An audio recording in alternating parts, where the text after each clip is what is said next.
नमस्ते मित्रों, आप सभी को हमारे YouTube channel hub of history archaeology and museology में हार्दिक स्वागत है। आज हम लोग एंशिएंट हिस्ट्री और आर्कियोलॉजी के क्वेश्चन सॉल्व करेंगे, जो कि हमारे आने वाले नेट के परीक्षा के लिए काफी उपयोगी साबित होगी। ये इसका 14वां पार्ट है। तो चलिए शुरू करते हैं बिना किसी देरी के। प्रश्न संख्या 1, the Arthashastra refers to the term kutarupakaraka which mean first counterfeiters of coins, second in charge of the mint, third maker of the coin और फोर्थ इशुइंग अथॉरिटी। हिंदी में अर्थशास्त्र में वर्णित कूट रूप कारक का संबंध किससे है? पहला जालसाज, दूसरा टकसाल प्रमुख, तीसरा मुद्रा निर्माता और चौथा जारीकर्ता। कुछ देर आप वीडियो को पॉज कीजिए और इसका आंसर सोचिए। जिन जिन लोगों ने इसका ऑप्शन 1 लगाया है वो सही है। इसका सही जवाब ऑप्शन 1 होगा, जालसाज या काउंटरफिटर्स ऑफ कॉइन्स। हम लोग देखते हैं अर्थशास्त्र चाणक्य, जिनका अलग अलग नाम जैसे विष्णुगुप्त, कौटिल्य के नाम से भी जानते हैं, और इनको भारत का मैकियावेली का उपाधि भी प्राप्त हुआ है। इन्होंने अर्थशास्त्र की रचना की थी और ये अर्थशास्त्र 15 अधिकरण 180 प्रकरण और लगभग 60,000 श्लोक इसमें लिखा हुआ है। और ये महाभारत शैली में लिखा गया है। महाभारत शैली में गद्य और पद्य दोनों होते हैं। चलिए तब देखते हैं कि आखिर ये मौर्यकालीन जो व्यवस्था थी उसमें जो अधिकारी होते थे उनके बारे में थोड़ा सा जानकारी ले लेते हैं। यहाँ से तो पता चल गया कि कूट रूप कारक का अर्थ है जालसाज, जो कि कौन से कॉइन्स खराब हैं, अच्छे नहीं हैं, या उसका असली नकली की पहचान करता था। मौर्य काल में आहत सिक्का बनते थे, आहत सिक्का का प्रचलन था, और पतंजलि और कात्यायन भी ये क्या करते, काकनी और अर्ध काकनी का भी उल्लेख करते हैं। तो वही अर्थशास्त्र में ही सिक्कों के लिए रूप शब्द का प्रयोग शुरू हो जाता है। ठीक है, और इसलिए मुद्रा से संबंधित जो प्राचीन ग्रंथ है उसका नाम रूप सूत्र रखा गया है। और ये जो टकसाल होते हैं जहाँ पे सिक्के बनते हैं उसके अध्यक्ष को लक्षणाध्यक्ष बोलते हैं, और सिक्कों की जो जांच और परखने के जो कार्य करता है उसको रूपदर्शक या रूप कूटकारक भी कहा जाता है। तो देखते हैं कि कौन कौन से सिक्के प्रचलित थे मौर्य काल में। तो शतमान, जिसको चांदी का सिक्का होता था, कारसापन, पन, धरन, ये भी चांदी का सिक्का होता था। मासक तांबे का सिक्का हो जाता था, और काकनी और अर्ध काकनी तांबे का सिक्का हो जाता था। दूसरा प्रश्न, the year of issue in numerals was first introduce on the offers of the coins, first Satavahana, second Chola, third सका और चौथा पांड्या। हिंदी के लिए प्रथमतः मुद्राओं के पूर्व भाग पर जारी करने के वर्ष का अंकों में उल्लेख किसके द्वारा किया गया है? पहला सातवाहन, दूसरा चोल, तीसरा शक और चौथा पांड्य। वीडियो को पॉज करके आप लोग आंसर सोचिए। इसका सही जवाब होगा ऑप्शन 3, शक। तो जो शक लोग हैं, और शक में खासकर पश्चिमी क्षत्रप, तो पश्चिमी क्षत्रप में एक नाम आता है जिसका नाम आता है जीवदामन का। तो जीवदामन के काल से ही कि उनके सिक्कों पर हम लोग देखते हैं कि वर्षों का उल्लेख होना शुरू हो जाता है, ईयर की किस वर्ष ये कॉइन इशू हुआ था। और ये लगभग 300 तक ऐसा ही कंडीशन चलता है, और जिसके कारण यही संवत का प्रयोग करते करते शक संवत भी आज हम लोग जानते हैं। इनके सिक्कों के बारे में थोड़ा सा और जान लेते हैं कि इस सिक्कों में 3 लिपि का प्रयोग होता था, यूनानी, ब्राह्मी और खरोष्ठी। और भाषा जो होता था वो संस्कृत प्रभावित प्राकृत होता था, और कभी कभी शुद्ध संस्कृत होता था। और ये लोग सोने के सिक्के नहीं चलाते थे, तांबे के सिक्के चलाते थे, चांदी के सिक्के चलाते थे, सीसा का सिक्के चलाते थे, और प्रोटीन का भी सिक्का चलाते थे। प्रश्न संख्या 3, which scholar has accepted the theory of Bactrian effect with the respect to the origin of Indian coins? First James Prinsep, second V A Smith, third D.R. Bhandarkar और फोर्थ जॉन एलन। हिंदी के लिए भारतीय मुद्राओं की बैक्टीरियन उत्पत्ति के सिद्धांत का प्रतिपादन किसके द्वारा किया गया था? पहला James Prinsep, V.A. Smith, D.R. Bhandarkar और चौथा जॉन एलन। तो इसको वीडियो पॉज कीजिए और आंसर सोचिए। इसका सही जवाब है ऑप्शन 1, जेम्स प्रिंसेप। हम लोग देखते हैं कि 4 प्रकार के उत्पत्ति के सिद्धांत है। पहला यूनानी बैक्टीरियन उत्पत्ति का सिद्धांत, दूसरा पारसिक उत्पत्ति का सिद्धांत, तीसरा बेबीलोनीय उत्पत्ति का सिद्धांत और चौथा भारतीय उत्पत्ति का सिद्धांत। तो यूनानी और बैक्टीरियन उत्पत्ति का सिद्धांत जो है वहाँ के एक औदुंबर मुद्रा जो है उसके आधार पर जेम्स प्रिंसेप और विल्सन महोदय इसको बोलते हैं कि बैक्टीरियन इफेक्ट के द्वारा ही यहाँ पे सिक्के का प्रचलन होता है, जबकि उससे पहले से ही यहाँ पे आहत सिक्के प्रचलित थे। दूसरा पारसिक उत्पत्ति का सिद्धांत देखते हैं, तो इसमें हखमनी शासक का जो सिलगोई मुद्रा है उसके आधार पर J.A. डेकार्डी, मेंचेज, जॉन एलन और विंसेंट स्मिथ इसको पारसिक उत्पत्ति का सिद्धांत के आधार पर भारतीय सिक्कों को मानते हैं। तीसरा है बेबीलोनीय उत्पत्ति का सिद्धांत। इसमें कैनेडी महोदय जो बेबीलोनिया में सेकेल सिक्के चलते थे उसके आधार पर इसको मानते हैं। और जबकि भारतीय उत्पत्ति के सिद्धांत में E.J. Raphson, Cunningham, D.R. Bhandarkar, S.K. चक्रवर्ती और A.S. अल्तेकर आदि जो इतिहासकार हैं वो भारतीय मुद्राओं को भारत की ही एक अपनी मुद्रा पद्धति का या अपनी तरीके से इसकी उत्पत्ति मानते हैं। प्रश्न संख्या 4, the system of issuing by cryptical coins was introduced in India by first Indo Bactrian, second Indo Greeks, third Indo Scythians और फोर्थ इंडो पर्थियन। भारत में द्विभाषी मुद्राओं को जारी करने की पद्धति किसके द्वारा प्रारंभ की गई थी? पहला इंडो बैक्टीरियन, दूसरा इंडो ग्रीक, तीसरा इंडो सिथियन और चौथा इंडो पर्थियन। वीडियो को पॉज कीजिए और इसका आंसर सोचिए। इसका सही जवाब होगा option 2 Indo Greek. Indo Greek जो है 2 भाषाओं में इसका प्रचलन करते हैं। इससे पिछले वाला जो आर्कियोलॉजी का क्वेश्चन PYQ सीरीज है उसमें इसके बारे में जानकारी दिया गया है कि एक तरफ में यूनानी लिपि और एक तरफ में खरोष्ठी लिपि का प्रचलन होता है। अगर इंडो सिथियन की बात करते हैं तो इंडो सिथियन ये शक वाले को बोलते हैं और इंडो पर्थियन को पल्लव बोलते हैं, पहलव। तो ये आप लोग उसका नाम अलग अलग तरीके से दिखाया गया है, बताया गया है। चलिए अगले प्रश्न की ओर आगे बढ़ते हैं। प्रश्न संख्या 5, the Gadhiya coins of the western India were regional imitation of prototypes of first Sassanians, second Bactrians, third Persian, fourth Parthian. Hindi के लिए पश्चिमी भारत के गदहिया सिक्के किस स्थानीय आदि प्रकार का अनुकरण है? पहला ससानी, दूसरा बैक्टीरियन, तीसरा पर्शियन, चौथा पार्थियन। तो वीडियो को पॉज कीजिए और इसका आंसर सोचिए। इसका सही जवाब है ससानियन या ससानियंस। ठीक है, तो होता क्या है कि जो इंडो ससानियन है वो उत्तर गुप्त काल में कहा जाए कि 6 to 12th सेंचुरी में ये लोग राज करते हैं, जो कि गुजरात और राजस्थान के क्षेत्र में। और हुनों के आक्रमण से इनके सिक्के जो है गदहिया प्रकार के वो फैलना शुरू हो जाते हैं और चालुक्य जो है वो भी इस सिक्के को चलाते गदहिया पैसे के नाम से प्रचलित हो जाते हैं। तो एक प्रकार से प्रोटोटाइप ससानियन के द्वारा प्रचलित है और बाद में चालुक्यों ने भी इसको प्रचलन में रखा। चलिए अगले प्रश्न की ओर आगे बढ़ते हैं। प्रश्न संख्या 6, द पेटलूरिवा रिपेलम होड consist of coins of Western Kshatrap dynasty was discovered from first Guntur, second Madras, third Hyderabad, fourth Madurai। Hindi के लिए पश्चिमी क्षत्रप राजवंश से संबंधित पेल्टूरिवाड़ी पालेम निधि की खोज कहाँ से हुई थी? पहला गुंटूर, दूसरा मद्रास, तीसरा हैदराबाद और चौथा मदुरई। वीडियो को पॉज कीजिए और इसका आंसर सोचिए। इसका सही जवाब है ऑप्शन ए। नाम ही इस तरीके से है कि ये साउथ के किसी डिस्ट्रिक्ट का नाम पता चलता है, मगर ये गुंटूर जो कि आंध्र प्रदेश का क्षेत्र है, गुंटूर जिला, वहां से मिलता है। और ये नारासारा ओपेटा मंडल जो है उस गांव में ये संबंधित है। ठीक है, और यहाँ से हमें एक होड मिले हैं जो कि वेस्टर्न क्षत्रप डायनेस्टी, या कह सकते हैं कि जो पिछला क्वेश्चन जो था वो इसी से संबंधित है। चलिए अगले प्रश्न की ओर आगे बढ़ते हैं। प्रश्न संख्या 7, the site of Elephanta was named by first British, second Portuguese, third French, fourth Dutch. Hindi वालों के लिए एलिफेंटा स्थल का नामकरण किया गया। पहला ब्रिटिश, दूसरा पुर्तगीज, तीसरा फ्रेंच और चौथा डच। वीडियो को पॉज कीजिए और इसका आंसर सोचिए। इसका सही जवाब है ऑप्शन 2 पोर्तुगीज के द्वारा। एलिफेंटा मुंबई से लगभग 10 किलोमीटर की दूरी पर स्थित है और ये एक द्वीप है और यहाँ पे गुफा बने हुए हैं। इस गुफा में भगवान शिव से संबंधित बहुत सारे मूर्तियां प्राप्त हुई, जिसमें त्रिमूर्ति है वो काफी फेमस है। इसके बारे में बताया जाता है कि चालुक्य और राष्ट्रकूट राजा के द्वारा ये गुफा का निर्माण करवाया गया है और कुछ लोग इसे कलचुरी राजाओं के द्वारा भी मानते हैं। और इसका प्राचीन नाम था गढ़पुरी, मतलब गढ़ों का शहर। और 1535 में इसका नाम एलिफेंटा रख दिया जाता है। और सबसे इंटरेस्टिंग बात यह है कि आपको इसको ध्यान में रखना होगा, ये एग्जाम के व्यू से काफी ज्यादा अच्छा है। 1996 में इसको यूनेस्को के वर्ल्ड हेरिटेज साइट में ऐड किया गया था।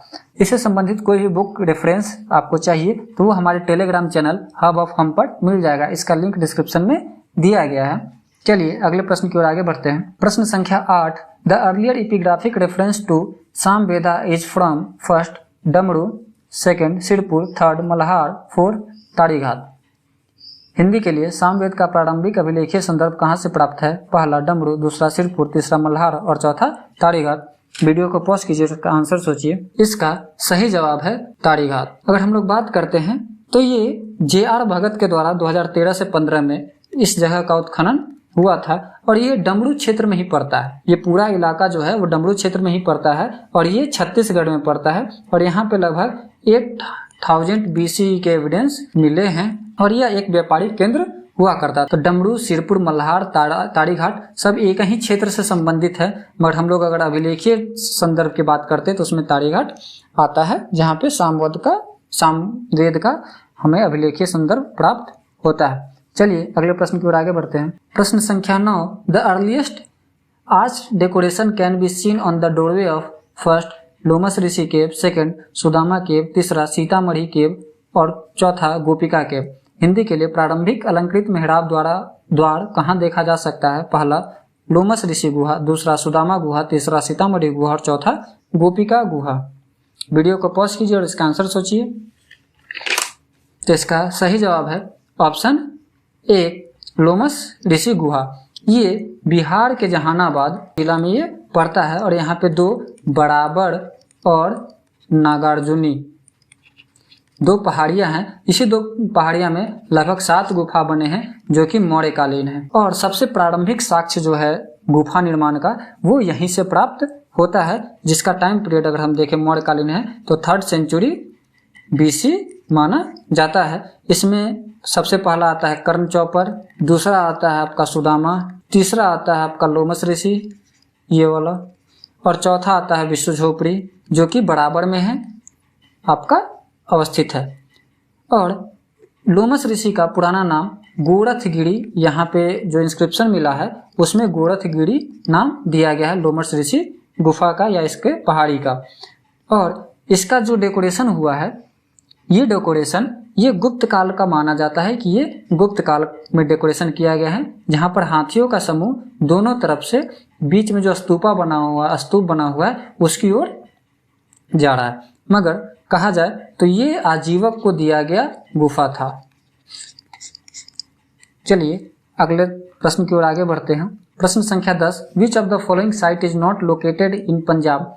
First Ropar, second Semthan, third Sanghol, चौथा सुग। निम्न में से कौन सा पुरा स्थल पंजाब में अवस्थित नहीं है? पहला रोपर, दूसरा सेमथा, तीसरा संघोल और चौथा सुग। वीडियो को पॉज कीजिए और इसका आंसर सोचिए। तो इसका सही जवाब है ऑप्शन 2 सेमथा। रोपर जो है ये भी पंजाब में है, संघोल भी पंजाब है, मगर सुंग जो है वो हरियाणा में पड़ता है। परंतु नेट का जो पिछला बार में क्वेश्चन दिया गया था इसको भी हरियाणा पंजाब में ही माना गया है, मगर ये अभी के समय में हरियाणा में पड़ता है। और इससे रिलेटेड जो भी साइट है सेमथान जो है ये कश्मीर का साइट है और यहाँ से नॉर्दर्न ब्लैक पॉलिश्ड वेयर प्राप्त हुए हैं। इसका भी आपको आर्टिकल और इससे संबंधित जो बुक्स है वो हमारे टेलीग्राम चैनल पर अवेलेबल है, आप उसको देख सकते हैं और रिसर्च कर सकते हैं। इसके बारे में ज़्यादा डिस्क्रिप्शन मिल सकता है, क्योंकि अभी का समय जो है हम लोग जितना पढ़ाई करना था वो मास्टर्स में हम लोग कर चुके होते हैं। अब आता है उसका प्रैक्टिस का टाइम और प्रैक्टिस के समय में ही आपको पता चलता है कि आप कितना जानते हैं। और दूसरा, आप रिसर्चर बनने जाते हैं तो रिसर्चर बनने समय में आपको ये चीज़ ध्यान में रखना हो कि कोई प्रश्न आता है तो कहाँ से आ रहा है, कैसे आ रहा है, उसके संबंधित खोज करने की जो प्रवृत्ति है आप में आनी चाहिए। और यहाँ से आप प्रैक्टिस जब करते हैं तो उसमें आना शुरू हो जाता है। इसलिए यहाँ पर पढ़ाई को कम और रिसर्च पर फोकस ज़्यादा करना चाहिए और क्वेश्चन को रिसर्च के माध्यम से बनाना चाहिए। ये मेरा सुझाव है, बाकी आपको जैसा ठीक लगे कर सकते हैं। चलिए अगले प्रश्न की ओर आगे बढ़ते हैं। प्रश्न संख्या 11, ancient Kapilavastu is identified with first Piprahwa, second Ganwaria, third Alamgirpur, चौथा अहिछत्र। प्राचीन कपिलवस्तु की पहचान किसके साथ की गई है? पहला पिपराहवा, दूसरा गनवरिया, तीसरा आलमगीरपुर, चौथा अहिछत्र। वीडियो को पॉज कीजिए और इसका आंसर सोचिए। इसका सही जवाब है ऑप्शन 2 गनवरिया।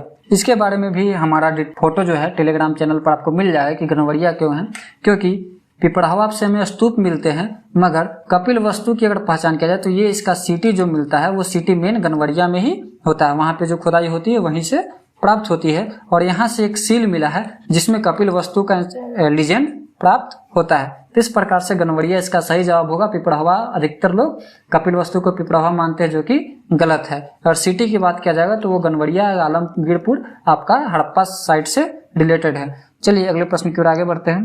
प्रश्न संख्या 12, which of the following journal is not published by the archaeological survey of India? First Indian archaeology review, second ancient India, third corpus inscriptionum indicarum, 4 ancient Asia. Hindi के लिए निम्न में से किस जर्नल का प्रकाशन भारतीय पुरातत्व सर्वेक्षण द्वारा नहीं किया गया है? पहला इंडियन आर्कियोलॉजी ए रिव्यू, दूसरा एंशिएंट इंडिया, तीसरा कॉर्प्स इंस्क्रिप्शनम इंडिकेटम, 4 एंशिएंट एशिया। तो वीडियो को पॉज कीजिए और इसका आंसर सोचिए। इसका सही जवाब आएगा ऑप्शन 4 एंशिएंट एशिया। और हम लोग बात करते हैं एशियाटिक रिसर्च का, तो वो एशिया के द्वारा आ सकता है।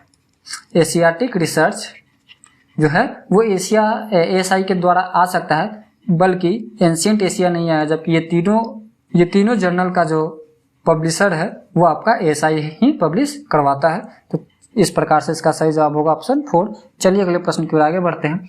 और इंडियन आर्कियोलॉजी का आपको प्रीवियस ईयर के जितने जो लगभग 2000 तक के जितने जो इंडियन आर्कियोलॉजी के जर्नल है वो हमारे टेलीग्राम चैनल पर आपको मिल जाएगा। आप वहां से जाकर डाउनलोड कर सकते हैं, पढ़ सकते हैं और देख सकते हैं। टेलीग्राम चैनल का लिंक हमारे दिया गया है, और या आप टेलीग्राम पे हब ऑफ हम करके भी खोज सकते हैं, जो कि आपके आगे की पढ़ाई के लिए काफी लाभदायक सिद्ध होगा। चलिए अगले प्रश्न की ओर आगे बढ़ते हैं। प्रश्न संख्या 13, the term prehistory was coined by first CJ Thompson, second Daniel Wilson, third John Lubbock, fourth Robert Bruce Foote.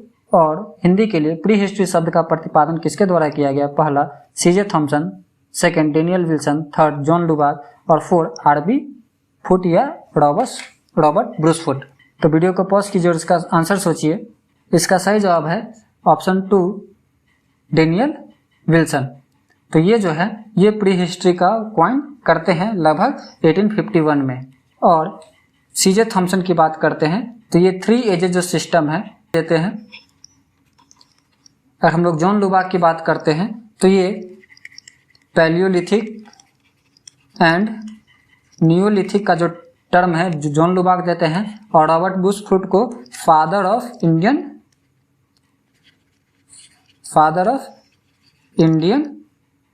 Pre history कहा जाता है। तो इस प्रकार से देखते हैं कि इस आपका लगभग 4 क्वेश्चन यहाँ से सॉल्व हो जाएगा कि प्री हिस्ट्री क्वाइन किसने किया था? डेनियल विल्सन ने। 3 एज सिस्टम किसने दिया था? तो सीजे थॉम्सन ने।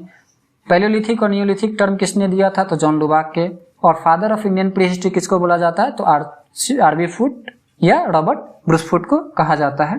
तो चलिए अगले प्रश्न की ओर आगे बढ़ते हैं। प्रश्न संख्या 14, who has argued that the personage on the famous Pashupati seal is not male but female? First BB Lal, second RS. Rao, third SM. Atre, 4 MS. Vats. Hindi के लिए प्रसिद्ध पशुपति मुहर पुरुष नहीं स्त्री की है, तर्क किसका है? पहला बीबी लाल, दूसरा आर.एस. राव, तीसरा एस.एम. आत्रे, चौथा एम.एस. वत्स। वीडियो को पॉज कीजिए और इसका आंसर सोचिए। इसका सही जवाब है ऑप्शन 3 एस.एम.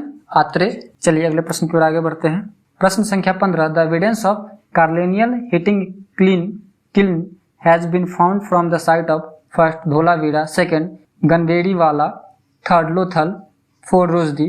कार्नेलियन भट्टी का साक्ष्य किस पुरास्थल से प्राप्त होता है? पहला धौलावीरा, दूसरा गनवेरीवाला, तीसरा लोथल और चौथा रोजदी।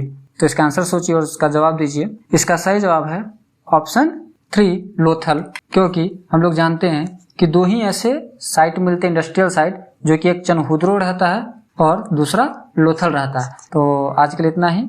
टेलीग्राम पे जो भी बुक अवेलेबल रहते हैं ये सारे क्वेश्चन से रिलेटेड वहाँ पे रहते हैं कि आखिर ये कोई क्वेश्चन सही कैसे है और गलत कैसे है, उसके एविडेंस वहाँ पे आपको मिल जाते हैं। अगर वीडियो अच्छा लगा हो तो लाइक करें, कमेंट करें, शेयर करें, सब्सक्राइब करें और नेट में अच्छा करें, यही हम चाहते हैं।